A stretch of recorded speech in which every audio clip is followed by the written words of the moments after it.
Nabi Muhammad SAW, Bapak Ibu sekalian, setelah pulang dari Isra dan Mi'raj, karena itu perjalanan malam hari, beliau pulang sudah pagi. Pada saat itu pagi sudah mulai kelihatan matahari di pagi hari. Awal pagi kita di waktu syuruk, gitu kan. Duduklah Nabi SAW di depan Ka'bah. Duduk depan Ka'bah, merenungi kejadian semalam ini, kejadian yang spektakuler, yang luar biasa. Duduk Nabi SAW merenungi lewat Fir'aunnya umat ini, Abu Jahal. Ini orang julukannya di Mekah Abul Hakam, orang yang bijaksana gitu. Dan pada saat itu dia raja di Mekah. Tapi Nabi SAW suruh kita panggil dia siapa? Abu Jahal. Jahal ini super goblok. Bukan cuma goblok, super goblok. Luar biasa. Kenapa dikatakan begitu? Orang Mekah bilang Abu Hakam, dia dikatakan Abu Jahal. Karena Abu Jahal ini sama Abu Sufyan itu setiap malam dengar Al-Quran yang Nabi baca di rumah Nabi SAW. Setiap malam datang dengar, mereka diam-diam. Misalnya ini tempat tisu, ini rumah Nabi SAW, nanti Abu Jahal di sini, Abu Sufyan di sini, ada satu lagi temannya di belakang. Jadi mereka nggak saling tahu nih. Sampai pagi mereka dengar tuh ayat Al-Quran. Waktu mereka pulang, ketemu tiga-tiga. Lo saling tanya, kenapa kalian sini? Kenapa kalian sini? Kenapa kamu sini? Kenapa kamu sini? Oh, kami dengarkan, saya dengarkan ayatnya yang Muhammad baca. Kata Abu Jahal, kita janjian, nggak boleh terulang. Kalau masyarakat Mekah tahu kita dengar apa yang Muhammad baca, nanti beriman semua nih. Sepakat ya, sepakat, nggak ada yang hilangi. Besok malam datang lagi tiga-tiganya. Karena mereka satu sama yang lain menyangka temannya nggak bakal datang. Penasarannya. Ketemu lagi pagi, sepakat lagi, jangan ulangi ya. Hari ketiga ulangi lagi. Datang lagi tiga-tiganya. Ini kejadian nyata dalam sebuah riwayat Bukhari disebutkan itu. Maka tiba-tiba saja setelah itu, saya lupa namanya satu orang tokoh Quraisy itu yang bilang sama Abu Sufyan, wahai Abu Sufyan, bagaimana pendapatmu apa yang kau dengar dari Muhammad? Kata Abu Sufyan, yang saya tangkap, ini kita bukan anak-anak nih. Ini apa yang kita dengar 3 hari kita janjian tidak datang, tapi kita datang terus karena penasaran. Ini pasti ada sesuatu. Bagaimana pendapatmu? Kata Abu Sufyan, ada yang saya mengerti dan punya makna yang tinggi, bagus. Ada yang saya tidak mengerti, tapi saya yakin itu kebenaran. Kata yang satu ini, saya juga begitu. Saya yakin ini kebenaran. Kita tanya Abu Hakam, datangi rumahnya Abu Jahal. Wahai Abu Hakam, apa pendapatmu yang kau dengar 3 hari dari Muhammad?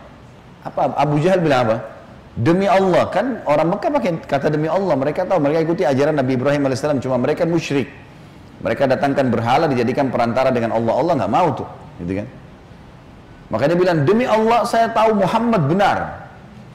Kata dia. Loh, kata Abu Sufyan, lalu kenapa kau tidak beriman? Kamu raja kami, kalau kau beriman, ini satu Mekah beriman semua nih. Apa kata dia? Ini fanatisme, kebodohan nih. Ini sebab julukan Abu Jahal keluar. Dia bilang, dari dulu sukunya Muhammad sama suku aku bersaing di Mekah. Mereka berikan makan minum jemaah haji, kami juga berikan makan minum jemaah haji.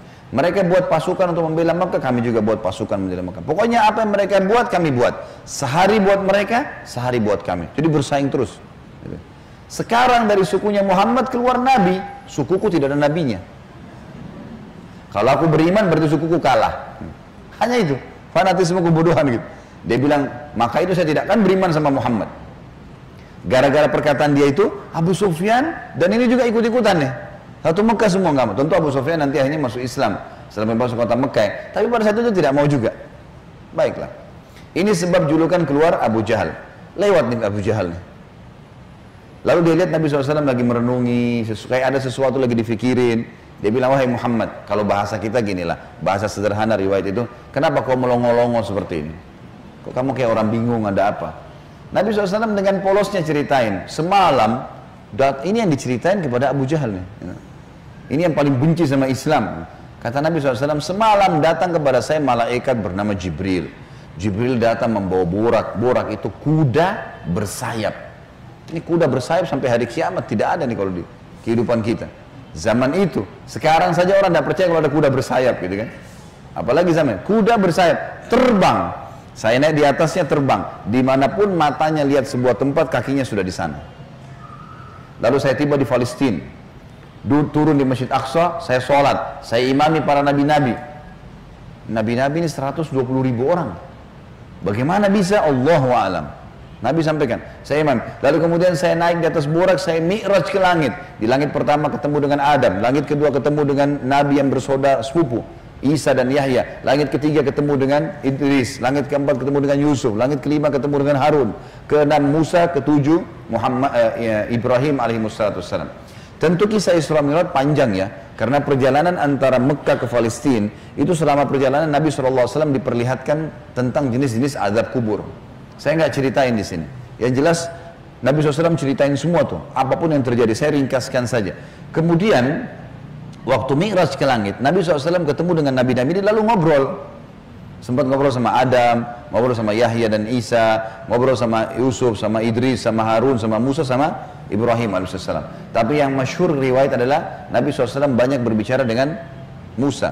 Pada saat menerima waktu 50 waktu sholat, beliau turun. Di langit ke-7 Ibrahim tidak ngomong, langit ke-6 Musa tahan. Lalu bertanya, berapa yang diperintahkan umatmu hai Muhammad? Berapa yang Allah perintahkan? Kata Nabi SAW, 50 waktu sholat. Minta keringanan, umatmu tidak bisa. Lalu kemudian Nabi SAW kembali. Minta diringankan 5, jadi sisa 45. Ditahan lagi sama Musa. Musa berkata, berapa hai Muhammad? Kata Nabi SAW, 45. Masih berat, minta ringankan. Terus saja Musa AS menahan Nabi SAW 5 sampai sisa 5 nih. Yang kayak kita kerjain sekarang. Itu pun Musa masih bilang, minta keringanan. Bayangkan Bapak Ibu sekarang kalau 50 waktu sholat, per 15 menit azan. Siap nggak? Ini aja 5 waktu sholat sudah ngos-ngosan gitu. Safnya, kadang-kadang sholatnya cuma imam sama muazzinnya saja gitu. Yang jelas Nabi Musa AS seperti itulah kisahnya. Sampai sisa 5 lalu Nabi SAW mengatakan, saya sudah malu dengan Tuhanku. Bolak-balik terus gitu kan.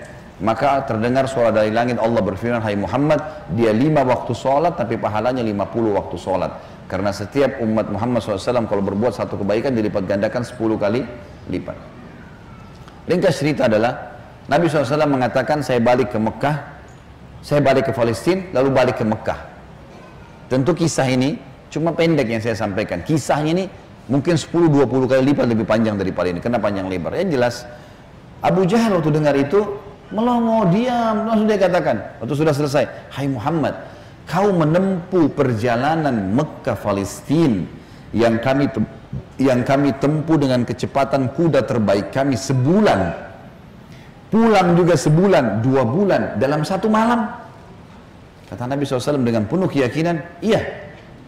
Abu Jahal dengan semangat mengatakan, hai Muhammad, kau mau ceritain tidak ke orang Mekah kalau saya kumpulin mereka? Kata Nabi SAW, iya. Nah, emang mesti diceritain kan? Bagi Abu Jahal ini gila nih, nggak masuk di akal udah. Kuda terbang, bersayap, pergi ke Palestina perjalanan sebulan. Sama kalau kita sekarang di masjid ini ada yang bilang, tadi Bapak Ibu sekalian saya jam 8 pagi take off dari Jakarta ke Jeddah, sekarang sudah tiba lagi dari Jeddah. Percaya nggak kira-kira? 9 jam pergi, 9 jam pulang. Ada pesawat loh ya. Bagaimana zaman dulu? Sebulan pergi, 9 bulan, 1 malam, bayangkan. Dan ini juga sebuah pelajaran Bapak Ibu sekalian, tidak gampang menjadi sahabat Nabi. Bapak Ibu harus bersyukur, saya sangat bersyukur kita lahir sekarang. Betul sahabat punya fadilah, tapi kalau kita hidup zaman dulu kita bisa seperti Abu Jahal. Susah jadi seperti Abu Bakar tuh, nggak gampang. Ada orang di kampung padang pasir buta huruf ngaku Nabi. Coba, beriman nggak kira-kira? Kita sekarang sudah lahir, orang tua kita sudah muslim, Quran sudah lengkap, masjid banyak, banyak dai-dai bisa nyampein dalam bahasa kita. Kalau zaman dulu, berat sekali itu. Baiklah. Abu Jahal bilang, wahai Muhammad, kau mau ceritain? Kata Nabi SAW, iya. Dipegang tangan Nabi SAW oleh Abu Jahal, dibawa ke sebuah bukit namanya Bukit Abi Kubais. Bukit ini Bapak Ibu sekalian, dulu di zaman itu ada di sebelahnya Safa dan Marwah. Ini khusus untuk iklan saja. Orang naik ke atas, dan yang boleh naik cuma budak. Ada satu budak ditugasin, dia cuma dia. Yang lain nggak boleh naik. Kalau naik dipenggal nih, nggak boleh. Ini khusus berita penting. Seperti kalau ada yang mau serang Mekah, atau ada kepala suku yang mati, ada anak kepala suku yang lahir, seperti itulah. Abu Jahal naik ke atas Bukit Abi Kubais bersama Nabi SAW. Waktu orang-orang lihat ada 2 orang. Pertama kali dalam sejarah Mekah, Bukit Abi Kubais dinaiki oleh 2 orang, dan mereka kaget di atasnya raja mereka Abu Jahal, dan yang satu adalah Nabi Muhammad SAW, orang terpercayanya Mekah. Ini ada apa nih? Maka orang-orang kafir kumpul karena Abu Jahal, orang-orang beriman kumpul karena Nabi Muhammad SAW. Waktu mereka sudah kumpul, Abu Jahal bilang, wahai masyarakat Mekah, dengarkan baik-baik apa yang Muhammad mau sampaikan. Ini kalau Abu Jahal niatnya baik, mau nyampein dakwah, luar biasa pahalanya kalau dia masuk Islam. Masalahnya tidak, dia mau mempermalukan Nabi SAW. Niatnya itu. Maka dia bilang, silakan hai Muhammad. Nabi SAW ceritakan dengan polosnya. Datang Jibril, borak, kuda terbang, Palestina, sholat, dan sampai selesai. Lengkap, panjang lebar. Allahu alam berapa jam waktu itu. Biarlah disampaikan. Sampai selesai semua apa yang terjadi. Orang-orang Mekah yang kafir, Bapak Ibu sekalian, bertambah kufur. Ini Muhammad gila nih. Mekah, Palestina, pulang pergi 2 bulan, 1 malam. 1 malam, dan ini bukan 1 malam, setengah malam gitu kan. Pulang pergi.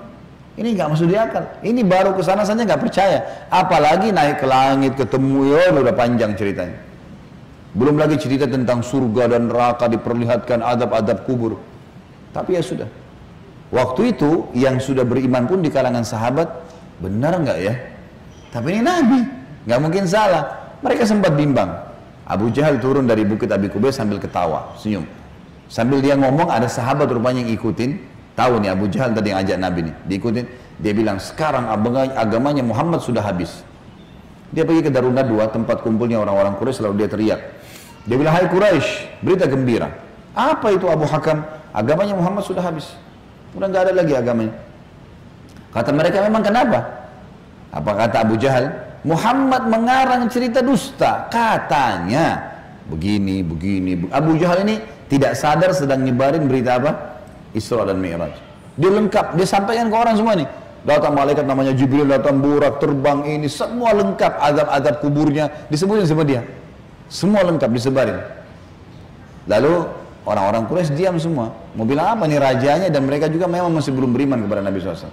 Lalu kata Abu Jahal, ada satu orang. Satu orang ini, kalau kalian berhasil menggoyahkan keyakinannya, habis benar agamanya Muhammad. Kata mereka, siapa itu? Kata Abu Jahal, Abu Bakar. Cari Abu Bakar. Abu Bakar ini Bapak Ibu sekalian, cirinya beliau radhiyallahu anhu, itu badannya kurus. Ya. Saking kurusnya kalau pakai sarung melorot terus. Nah iya, radhiyallahu anhu. Tapi yang perlu digarisbawahi, Islam bukan melihat kekarnya fisik, tapi kekarnya iman dalam hati. Allah bilang Allah bilang halal, Allah bilang haram. Perintah dikerjakan, larangan ditinggalkan. Itu konsep dasarnya, gitu kan. Abu Bakar ini ditahu tentang masalah keyakinannya sampai apa kata Nabi SAW.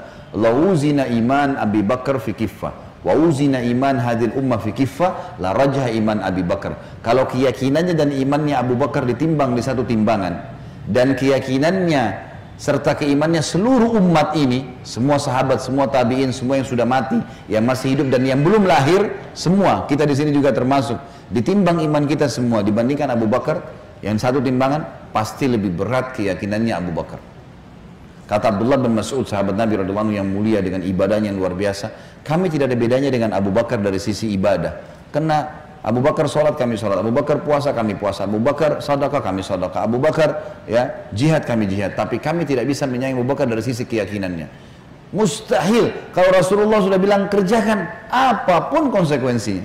Mau wajib, mau sunnah, nggak ada toleransi, nggak ada keraguan. Yang haram nggak ada lagi. Haram, nggak ada ceritanya. Seperti itulah konsepnya. Jadi sangat luar biasa. Yang jelas Bapak Ibu sekalian, mereka bilang cari Abu Bakar.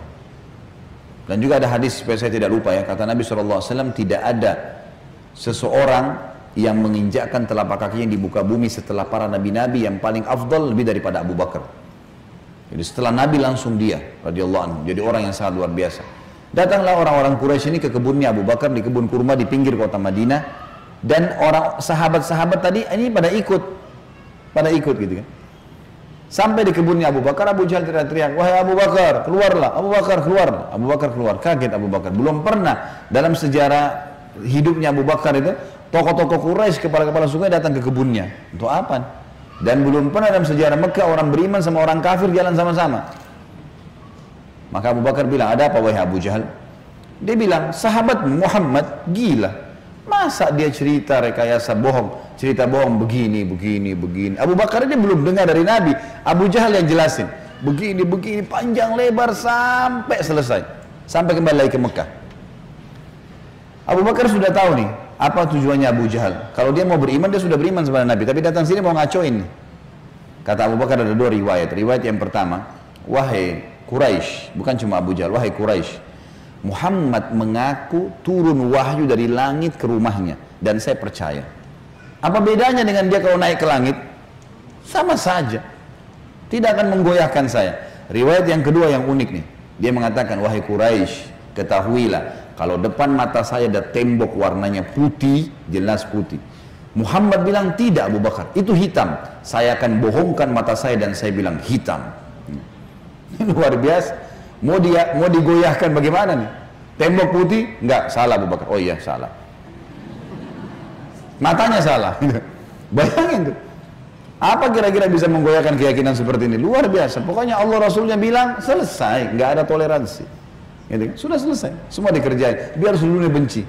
Tembok warna putih, Muhammad bilang hitam, saya bilang iya, mata saya salah, hitam berarti.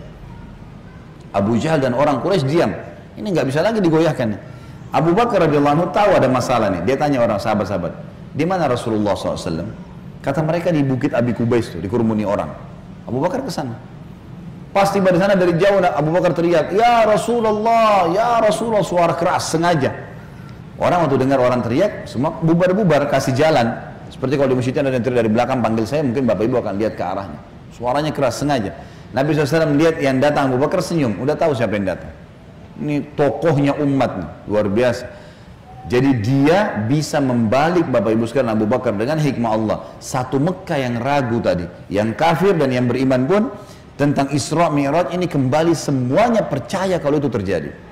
Dia bisa membalik itu dengan hikmah Allah. Ini kisahnya begitu. Abu Bakar lalu mengatakan, ya Rasulullah, dengan suara keras, Abu Jahal datang ke kebun saya dan berkata, kalau anda menceritakan begini, diceritain semua sambil jalan sambil ngobrol nih, sambil bicara. Jadi orang pada makin nyebar nih berita Isra Mi'raj. Ternyata Abu Bakar sudah dengar sampai selesai. Pas tiba naik di Bukit Abi Kubais sebelah Nabi SAW, Abu Bakar teriak dengan suara keras, benarkah ya Rasulullah? Ini pertanyaannya. Dan di sini Abu Bakar tadi di kebunnya ingin meredam kekufurannya orang-orang kafir, sudah berhenti gara-gara tembok putih jadi hitam tadi. Kemudian dia sekarang ingin mengembalikan imannya para sahabat yang sudah kendor nih. Waktu Nabi SAW sudah dekat dengan beliau, lalu dia mengatakan, benar kayak Rasulullah? Kata Nabi SAW, benar wahai Abu Bakar. Abu Bakar teriak dengan suara keras, anda pasti benar. Kalimat anda pasti benar membuat sahabat semua, iya ya, ini Rasulullah, kok nggak mungkin salah. Kembali iman mereka lagi semuanya, gitu kan. Lalu Abu Bakar ingin membuat satu Mekah yakin Isra Mi'raj. Apa yang dia lakukan? Dia bilang, ya Rasulullah, saya mau minta satu hal, bisa? Kata Nabi SAW, silahkan Abu Bakar. Di sini di Mekah, satu Mekah, semua tahu anda belum pernah ke Palestina. Belum pernah ke Palestina. Dan di Mekah ini ada tokoh-tokoh Quraisy, bukan orang biasa, kepala-kepala sukunya, yang selalu bolak-balik Palestina. Yang Allah sebutkan, rihlatas syita'i was saif. Musim dingin dan musim panas, rekreasi mereka itu ke Palestina dan ke Yaman. Tiap hari mereka menghafal tuh Palestina, pintu gerbangnya, jalannya, pasarnya, semua dikenal. Masjid Aqsa mereka tahu semuanya, bahkan mereka tahu warnanya segala. Apakah anda bersedia ya Rasulullah kalau saya panggil mereka, anda menceritakan apa yang anda lihat di sana, pintu gerbangnya, jalannya, bentuk-bentuk rumahnya, apa saja? Kata Nabi SAW, tentu saja. Lalu Abu Bakar panggil orang-orang Quraisy, wahai tokoh-tokoh Quraisy, kumpullah, dipanggil semua, kumpullah. Datang Abu Jahal grup nih sama teman-temannya semua. Tiba di situ kata Abu Bakar, hai Quraisy, Muhammad akan menceritakan sesuatu pada kalian tentang Palestina. Kalian semua tahu Muhammad belum pernah ke Palestina. Kalian harus tahu kalau Muhammad menceritakan sesuatu tentang Palestina persis seperti apa yang kalian tahu. Warna pintu gerbangnya, jalannya, rumah-rumahnya, pasarnya, Masjid Aqsanya, harus sportif mengatakan Muhammad benar. Kalau ada satu saja yang Muhammad ceritakan tidak sesuai dengan apa yang kalian tahu, kalian punya hak mendustakannya. Setuju? Setuju. Muhammad gak pernah lihat, gitu kan? Kalau zaman sekarang, Bapak Ibu sekalian, saya mau ceritakan Bapak Ibu Masjid Aqsa, sekarang bisa. Tinggal pakai foto satelit, keramik yang pecah pun saya bisa ceritain. Ini keramiknya ada yang pecah, yang kesekian dari tiang sini, bisa dilihat. Imamnya lagi sholat, bisa kelihatan. Zaman dulu bagaimana? Harus lihat dengan mata kepala, nggak mungkin tidak. Kata Quraisy, baik kami setuju. Kata Abu Bakar, silakan ya Rasulullah. Dalam penutupan hadis Bukhari, kata Nabi SAW, Allah Azza wa Jal membukakan Palestina di depan mata saya. Seperti saya lagi lihat. Maka saya menceritakan mereka pintu gerbangnya, jalan-jalannya, pasar-pasarnya, semuanya. Bahkan saya bisa menghitungkan buat mereka tiangnya Masjid Aqsa. Gitu kan? Dan subhanallah, setiap kali Nabi SAW sebutkan tentang ciri Palestina dan Masjid Aqsa, orang-orang Quraisy dari tokoh-tokoh Quraisy mengatakan Muhammad benar, Muhammad benar, Muhammad benar. Terus, dan ini jumlahnya belasan orang nih. Tokoh-tokoh mereka mengatakan Muhammad benar, Muhammad benar. Pengakuan mereka sendiri. Ini nggak dusta, ini benar. Betul jalannya begini, betul rumahnya begini, betul pasarnya begini, betul Masjid Aqsa begini. Mereka akuin sendiri. Maka gara-gara kasus itu, satu Mekah jadi percaya Isra Mi'raj. Baik. Abu Bakar sudah selesai ini perannya. Sahabat sudah kembali imannya. Orang-orang kafir sudah tidak jadi lagi bisa membatalkan keimanannya Nabi SAW dan agamanya. Maka Nabi SAW ingin menutup Isra Mi'raj dengan kejadian yang luar biasa. Kata Nabi SAW, wahai Quraisy, ada satu bukti lagi. Kalau kalian yakin dengan bukti itu, kalian akan beriman pada saya. Kalau kalian tidak yakin, kalian tidak akan beriman selamanya. Kata mereka, apa itu hai Muhammad? Kata beliau, waktu saya sedang pulang dari Palestina ke Mekah, di atas burak tuh, kuda yang bersayap, saya melihat ada kafilah kalian. Kafilah ini 3 ekor unta ke atas, sedang jalan. Jumlahnya sekian belas unta, di atasnya ada fulan, orang-orang Quraisy, fulan, dan unta yang paling depan, unta berwarna putih, di lehernya ada kain warna merah. Di tengah-tengah lembah, mereka sempat kehilangan unta, dan saya lihat unta mereka. Lalu saya teriak, wahai Quraisy, unta kalian di lembah fulan. Karena Nabi kenal semua nih siapa yang ada di situ. Orang-orang Quraisy, tokoh-tokohnya. Ada lembah fulan, ambillah. Maka mereka mengikuti suara saya dan mereka menemukan unta mereka. Kafilah itu 2 hari lagi sampai di Mekah. Tanya pada mereka. Ini detail sekali nih. Kalau sekarang orang dari Bandung ke Jakarta, saya mau tahu mobilnya di mana, saya bisa ikutin. Sebentar nih. Ada kamera, ada satelit, canggih. Zaman dulu bagaimana caranya ceritain, kecuali kalau lihat dengan mata kepala. Ini bukti real. Setelah 2 hari Bapak Ibu sekalian, satu kota Mekah, perempuannya, laki-lakinya, orang tua, anak-anak yang kafir, yang beriman, semua kumpul. Di pintu gerbang Mekah namanya pintu Bani Syaibah, suku Syaibah. Mereka kumpul semua, mereka nunggu nih, benar tidak nih kafilah? Ditunggu itu sudah heboh satu Mekah nih. Subhanallah, menjelang waktu duhur, lewat betul tuh kafilah. Persis seperti Nabi ceritain. Jumlah untanya, nama orang-orangnya, unta paling depan warna putih, di lehernya ada kain merah. Karena penasaran, orang-orang Quraisy di Mekah ini bilang, hai Quraisy dari kafilah, kalian dari mana? Kata mereka, kami dari Palestina. Lalu bertanya lagi orang Mekah nih, apakah kalian sempat kehilangan unta di tengah jalan? Mereka bilang iya. Lalu apa yang kalian lakukan? Pertanyaan bertubi-tubi nih. Kami mendengarkan suara entah dari mana mengatakan, wahai Quraisy, unta kalian di lembah fulan. Kami ikuti, kami dapat unta kami. Sekarang orang-orang Quraisy di kafilah penasaran, wahai Quraisy Mekah, dari mana kalian tahu nih? Belum satu orang pun di antara kami masuk ke Mekah. Belum ada gosip nih, kok bisa sudah sampai? Belum ada masuk nih. Mereka sepakat mengatakan dari Muhammad. Semua orang mengatakan dari Muhammad. Semenjak itu semuanya percaya Isra Mi'raj terjadi. Ini tanda-tanda yang luar biasa. Makanya Allah turunkan surah nomor 17 khusus namanya surah Al-Isra, menceritakan masalah itu, sebuah keajaiban yang luar biasa, mukjizat Nabi Muhammad sallallahu alaihi wasallam.